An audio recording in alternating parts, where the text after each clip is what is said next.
Since making his debut in 1978, Michael Myers has carved out his place in popular culture as a modern boogeyman.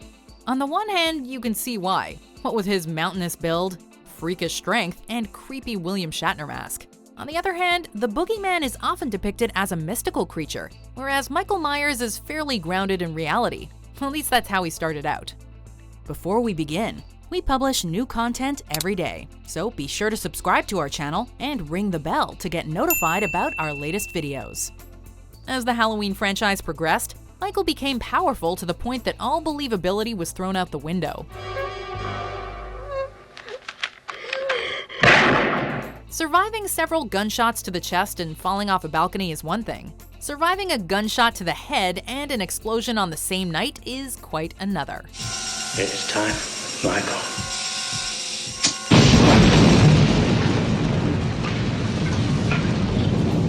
As if his invincible nature isn't inconceivable enough, the franchise eventually took the supernatural route, revealing that Michael is driven to kill his family members due to the curse of Thorn. According to Celtic legend, one child from each tribe was chosen to be inflicted with the curse of Thorn. This plot point was so poorly received that later Halloween films returned to the more realistic version of Michael, and for good reason. Part of what made John Carpenter's original horror classic so chilling was because Michael felt like a psychopath who could exist in our world. Carpenter actually derived inspiration for the evil within Michael during a college course trip to a Kentucky mental institution. While there, Carpenter encountered a young male patient around 12 or 13, whom he described as having a real evil stare on his face, reminiscent of the devil. Michael? In the original film, we're introduced to a 6-year-old Michael as he brutally murders his teenage sister Judith with a knife. If Michael were an actual person, news outlets would likely compare him to other juvenile killers who've made headlines. Michael's act of sororicide, killing one's sister, is similar to a 2017 case in which 13-year-old Paris Bennett murdered his 4-year-old half-sister with a kitchen knife. While it's haunting to even think about, homicidal tendencies have surfaced in numerous young people throughout history, including 10-year-olds Robert Thompson and John Venables, who abducted, tortured, and murdered 2-year-old James Bulger. Just as Myers resembles many real-life psychopaths and sociopaths, one can't help but wonder if he would inspire other killers to put on a white mask and go around killing babysitters on Halloween. From Jack the Ripper to the Zodiac Killer, some of history's most infamous serial killers have influenced copycat crimes. Cryptozoologist Lauren Coleman has noted a link between replicated crimes and the way the media sensationalizes murders. And there's little doubt that Myers would be all over the news. You could even argue that Myers has already impacted actual crimes. When Richard Delmer Boyer murdered an elderly couple in 1982, a defense psychopharmacologist claimed that Boyer endured drug-fueled hallucinations triggered by a similar scene in Halloween 2.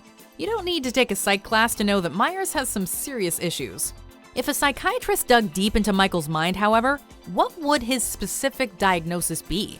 Where the original film leaves Myers' childhood somewhat ambiguous, Rob Zombie's 2007 Halloween remake dedicated a lot more time to Myers' early years. Hey, clown.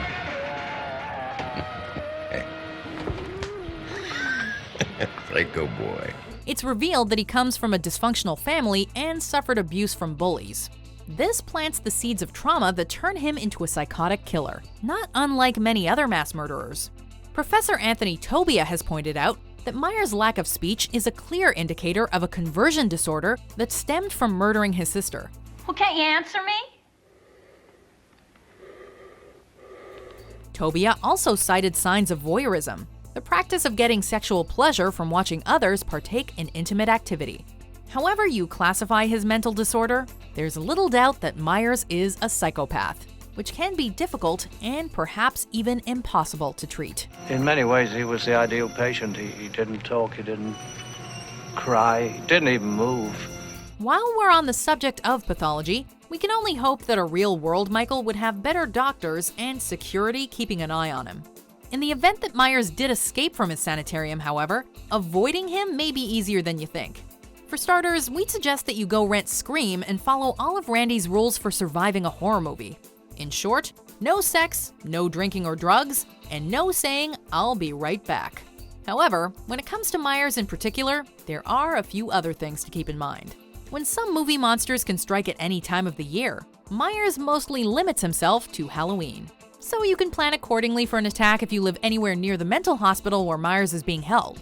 We'd suggest spending October 31st either out of town or in your house with the doors locked, windows boarded up, and alarm system ready to send strangers packing. Don't even think about throwing a Halloween party or going trick-or-treating.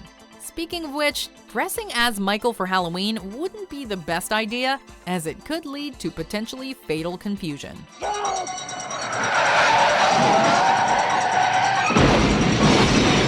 On top of that, Michael is known for only targeting members of his own family. Granted, he has killed plenty of people that don't share his blood, but most of his victims had some sort of connection to the Strode family, or just happened to be in the wrong place at the wrong time. There have also been those who've attempted to fight back against Myers, which rarely ends well. The best way to avoid Myers is to avoid his family entirely, immediately taking you out of the line of danger. What if you are related to Myers, though? Perhaps the best course of action would be to move overseas. Myers may be relentless, but he'd stick out like a sore thumb at an airport, and would never make it past security with that mask on. Plus, we doubt he'd have the necessary identification or the funds to book a flight. Then again, Myers could always sneak onto an airplane by stowing away in the landing gear. Hey, it worked for a 16-year-old who successfully hitched a ride from California to Hawaii in 2014. Just to be on the safe side, any living relatives of Michael should spend Halloween locked in an impregnable bunker, loaded with weapons with a security team on standby. It may be overkill, but that's what Myers is all about. Considering all the pain and suffering Myers has caused, some would likely suggest giving him the death penalty, while the insanity plea has always provided Myers with a loophole. How many people does he have to kill before the court throws the book at him?